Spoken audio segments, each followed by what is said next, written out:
ভারতে পালানোর সময় যশোরের শার্শা সীমান্ত থেকে গাজীপুর মহানগর আওয়ামী লীগের সহসভাপতি, গাজীপুর সিটি কর্পোরেশনের সাবেক কাউন্সিলর এবং ভারপ্রাপ্ত মেয়র আসাদুর রহমান কিরণকে আটক করেছে বিজিবি। সকালে সংবাদ মাধ্যমকে এ তথ্য নিশ্চিত করেছে বিজিবি। 2021 সালে গাজীপুর সিটি কর্পোরেশনের মেয়র মোহাম্মদ জাহাঙ্গীর আলমকে সাময়িক বরখাস্ত করার পরে ভারপ্রাপ্ত মেয়র হিসেবে দায়িত্ব পান আসাদুর রহমান কিরণ। এর আগেও গাজীপুর সিটি কর্পোরেশনের প্রথম নির্বাচিত মেয়র বিএনপি নেতা অধ্যাপক এম এ মান্নানকে তৎকালীন আওয়ামী লীগ সরকার গ্রেফতার করলে 2.5 বছর ভারপ্রাপ্ত মেয়রের দায়িত্ব পালন করেছিলেন তিনি।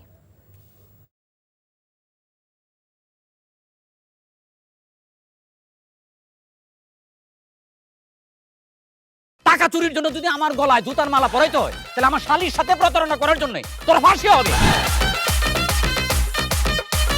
দুলা ভাই, আপনার তো ঘর জামাই বইলা একটা পরিচয় আছে, আমার তো তাও নাই।